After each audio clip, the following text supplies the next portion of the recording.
नमस्कार मित्रों, स्वागत है आपका आज के इस वीडियो में। मित्रों, आज का यह वीडियो यथार्थ की खोज का एक पार्ट होगा जो कर्मफल के ऊपर आधारित है। इसमें कर्मफल के बारे में थोड़ा सा प्रकाश डाला जाएगा। तो मित्रों, आइए जानते हैं कर्मफल के क्या सिद्धांत है, कर्मों के क्या सिद्धांत है उनके। ऐसे तो ये बहुत बड़ा गहन विषय है, पर इसमें मैं बहुत थोड़े में शॉर्ट में आपको मुख्य सार बातें बताने की कोशिश करूंगा और बताऊंगा। तो चलिए चलते हैं आगे। मित्रों, कर्म फल कभी भी व्यर्थ नहीं जाते। इसका प्रत्यक्ष उदाहरण या उसका प्रमाण भगवान ने अपने सृष्टि में कई माध्यम से बताया है। जैसे अगर आप एक पेड़ का बीज लगाते हो तो वो वही पेड़ बन के निकलता है।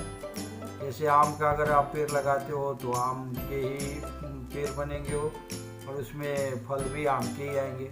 बहुत कम अपवाद होता है जिसमें कि पेड़ तो हो गए आम के लेकिन उसमें फल नहीं लगे। ऐसा कभी कभी अपवाद में होता है, बहुत कम ही होता है, 100 में लाखों में एक होता है कि आप आम के पेड़ लगाओ, आम का पेड़ तो हो गया लेकिन उसमें कोई फल नहीं लग रहा है, जिसको हमारे गाँव के भाषा में फूलभंगा बोलते हैं, कि वो केवल फूल दिया लेकिन फल नहीं दिया। तो ऐसा बहुत कम ही होता है, लेकिन अधिकतर ये ऐसे ही होता है कि अगर आप बबूल लगाओगे तो बबूल ही मिलेगा, आम लगाओगे तो आम मिलेगा, खजूर लगाओगे खजूर मिलेगा। आप जो भी पेड़ लगाओगे, गेहूं का पौधा डाल दिए तो गेहूं ही आएगा। ऐसा कभी नहीं हुआ कि आप गेहूं का पौधा डाल दो और वहाँ से धान निकल आए। तो कर्म हम जैसे करेंगे फल वैसे ही आते हैं, ये 100% है। इसका मतलब यह प्रकृति का अकाट्य नियम है कि आप जो भी करोगे उसका फल वैसे ही फल आपको प्राप्त होगा। इसमें कोई दो मत नहीं है। कर्म फल कभी भी व्यर्थ नहीं जाता, वो मिलता ही मिलता है, 100% मिलता है और पूरी तरह से मिलता है। अब इसमें क्या होता है, कभी कभी कर्म करते हुए भी, अच्छे कर्म करते हुए उसके परिणाम या फल नहीं प्राप्त होते। तो इसलिए भगवान कृष्ण ने गीता में बोला है कि कर्म किए जा, फल की इच्छा मत कर। क्यों? क्योंकि अगर आप अच्छे कर्म करते हुए भी आपको अच्छे परिणाम नहीं प्राप्त हो रहे, तो आप कर्मों से आपकी विमुक्ति हो जाएगी। मतलब कर्म से विमुक्त हो गए आप, कर्म करने से आपकी इच्छा अनिच्छा हो जाएगी, आप कर्म करना नहीं चाहोगे क्योंकि कर्म के फल प्राप्त नहीं हुए। तो इसलिए हुआ कि उसके फलों में आपकी स्प्रिया नहीं होनी चाहिए, उसमें आपका मन नहीं लगना चाहिए कि अगर मैंने कर्म किया तो उसका फल प्राप्त होना ही हो। कभी कभी क्या होता है, कभी कभी प्राप्त नहीं होता, उसके पीछे अपने पिछले जन्मों के कर्मों के परिणाम भी होते हैं कि हमारे पिछले जन्म में कुछ ऐसे कर्म होते हैं जो इस करने से वो उसके परिणाम नहीं आए और वो पिछले जन्म के कर्म फल में उसके फल कट गए या उसमें विलुप्त हो गए। तो कर्म करो और फल की इच्छा मत करो, इसके पीछे का आशय यही है कि आप कर्म करो, फल की इच्छा मत करो। तो अगर आपको फल सकारात्मक प्राप्त हुए तो अच्छी बात है, अगर कभी कभी नहीं भी प्राप्त हुए तो आप कर्म से विमुक्त कभी मत होइए, आप अपने कर्म करते रहिए। गीता का मुख्य ज्ञान यही है कि आप कर्म से कभी विमुक्त मत हो। अर्जुन को भी यही बात बताया कि आप अपने कर्म करो, जो भी आपके लिए उपयुक्त कर्म है, जो आपका धर्म है, आप उसको निभाते रहो। बाकी आगे की आप मत सोचो उसके परिणाम क्या होंगे, उसके फल क्या आएंगे। जो भी धर्मयुक्त कर्म है उसको आप निभाते चलिए। जो अब इसमें बहुत सारे आप बोलेंगे हमारा कर्तव्य क्या है, आदमी कंफ्यूज हो जाता है कि मेरा कर्तव्य क्या है और मुझे क्या करना चाहिए। अभी एक देख लीजिए कि एक योद्धा जो सैनिक है, जो सीमा पे है, वो किसी दूसरे देश के सैनिक को मारता है तो उसको वीरता का पुरस्कार प्राप्त किया जाता है, दिया जाता है और वीरता के पुरस्कार से सम्मानित किया जाता है। नहीं, लेकिन वही आदमी अगर अपने देश के किसी नागरिक को मार दे तो उसे दंड दिया जाता है। तो ये सब कर्म, दोनों क्रिया एक ही है, मारना दोनों जगह पे है, लेकिन उसके सब ये अलग अलग है, उसके कर्म अलग अलग हो गए, उसके दंड अलग हो गए, उसके विधान अलग अलग हो गए।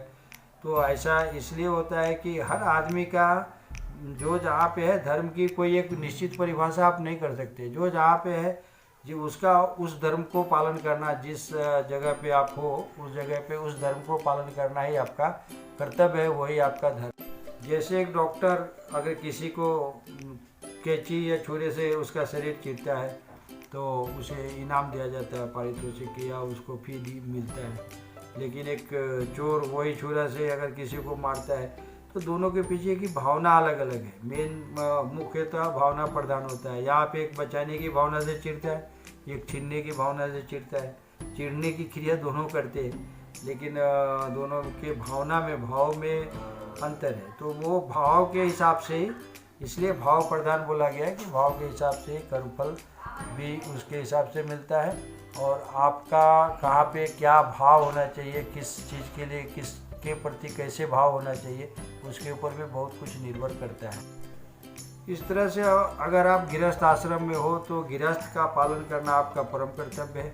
उसमें जो भी जहाँ जिसके प्रति आपका जैसा धर्म बनता हो या कर्तव्य बनता हो, उस कर्तव्य को पूरी निष्ठा ईमानदारी से निभाना ही आपका कर्म है, वही आपका कर्तव्य है। जैसे राम जी को देख लीजिए, उन्होंने एक अच्छे पुत्र होने का धर्म निभाया, कर्तव्य निभाया, एक अच्छे भाई होने का कर्तव्य निभाया, एक अच्छे राजा होने का कर्तव्य निभाया, एक अच्छे नागरिक होने का कर्तव्य निभाया, एक अच्छे शिष्य होने का कर्तव्य निभाया, एक अच्छे दोस्त होने का कर्तव्य निभाया, एक अच्छे दुश्मन होने का भी कर्तव्य निभाया। इस तरह से सारे कर्तव्यों का पालन ही आपका, आप जहाँ पे जिस स्थिति में हो वहाँ पे आपका क्या परम कर्तव्य क्या बनता है, उसको निभाना ही आपका कर्म है, मुख्य कर्म है। तो इन शॉर्ट यह कहा जा सकता है कि आप जहाँ भी हो, जिस स्थिति में हो, आपका जहाँ पे भी हो, जैसे आप एक सर्विस में नौकरी में हो तो आप एक अच्छे माता होने का कर्म निभाइए। अगर आप एक मालिक के जगह पे हो तो एक अच्छे मालिक होने का कर्तव्य निभाइए। आप एक पिता हो तो आप एक अच्छे पिता होने का कर्तव्य निभाइए। अगर आप एक पुत्र हो तो अच्छे पुत्र होने के कर्तव्य निभाइए।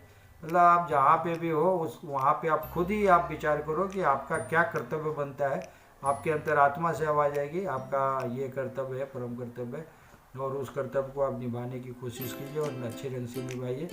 ये सब, इसको ही कर्म योगी बोला जाता है। ये कर्म योग अगर आपने साधना कर लिया इस तरह से तो बाकी और कोई योग की साधना करने की ज़रूरत भी नहीं है। आप भगवान का नाम लो मत लो, भजो मत भजो। भगवान कृष्ण ने गीता में ये भी बात बताया कि इस तरह से जो कर्मों में को कर्म योगी है वो भी मुझे उतने ही प्रिय है जिस तरह से दूसरे सांख्य योगी और भी कई तरह के योगी लोग हैं वो भी मुझे उतने प्रिय है और कर्मयोगी भी उतने ही प्रिय है। तो मित्रों, आज की वीडियो में हम इतना ही। मिलेंगे हम फिर एक अगले वीडियो में एक नई जानकारी के साथ। तब तक के लिए नमस्कार, धन्यवाद, वंदे मातरम।